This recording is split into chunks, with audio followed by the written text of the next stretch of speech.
All right, so in this one here, we're looking at evaluating powers with integer exponents. So that means that we could have positive numbers, which we've worked with, but what if we have negative numbers too? So let's take a look at a couple examples first to see what happens as we work through these. So we have 3 to the 3 divided by 3 to the 4. So using our exponent rules, we subtract the 3 and the 4, and we get 3 to the negative 1. Well, we haven't seen negatives. What's that mean? What's 3 to the negative 1? Well, let's write it a slightly different way. And we'll do 3 times 3 times 3 over 3 times 3 times 3 times 3. So there's 3 to the 3 divided by 3 to the 4. These cancel. You're left with a 1 on top, and so you get 1/3. So this is the same as 1/3. Let's try that on this one. And we'll do it the same way. We'll do 4 times 4 over 4 times 4 times 4 times 4 times 4. So we'll write that out.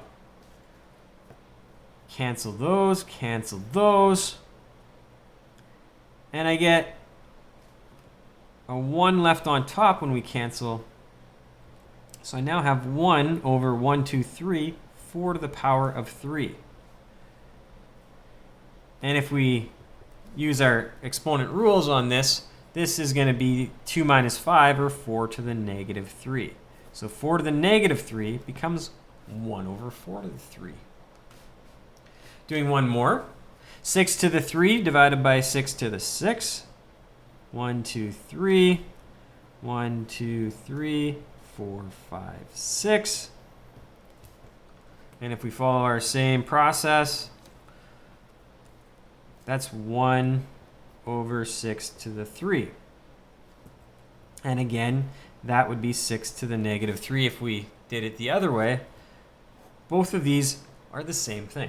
So if you have a to the negative m, if we have a base with a negative exponent, then the negative sign, and just the negative sign, not the m, we're not worried about the number, just the negative sign, becomes 1 over a to the m.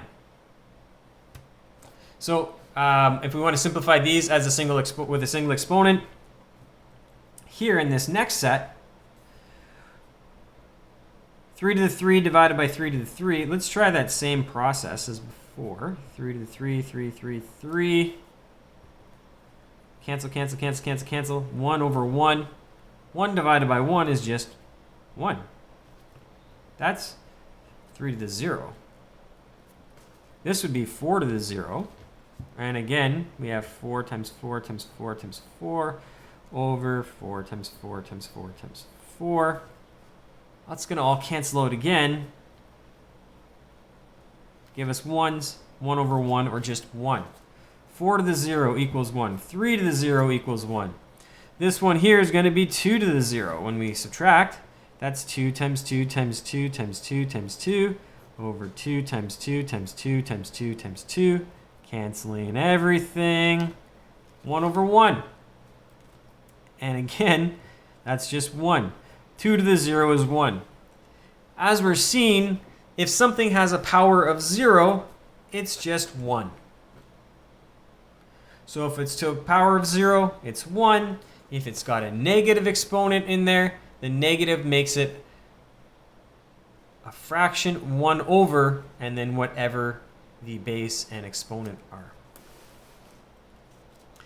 What if we got some fractions in there? What if we're dealing with 1/3 to the 3rd divided by 1/3 to the 4th?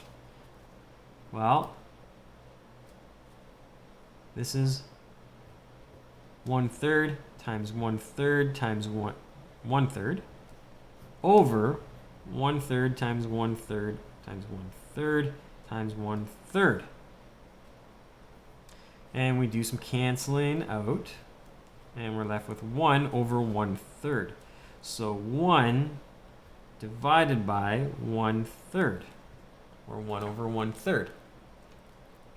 If we use our fraction rules, we have 1 times 3 over 1, and that's just 1 over 1, and that works out to 3.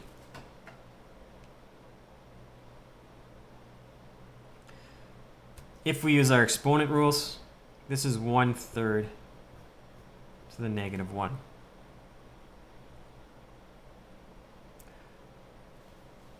The negative sign just flipped the fraction to a whole number.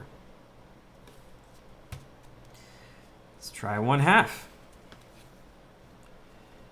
So this is again going to be 1/2 to the negative 1. But what happens? We have 1/2 times 1/2 times 1/2 times 1/2 times 1/2 over 1/2 times 1/2 times 1/2 times 1/2 times 1/2 times 1/2. Cancel, cancel, cancel, cancel, cancel, cancel, cancel, cancel, cancel, cancel. 1 left. We're left with 1 over 1/2, or 1 divided by 1/2, which again is 1 times 2 over 1, which equals 2. 2 and negative, or 1/2 to the negative 1. So what's happening here is that our fractions with the negative sign in the exponent is just flipping the fraction. That's all that happens. So these are your 3 new rules that we have to practice with.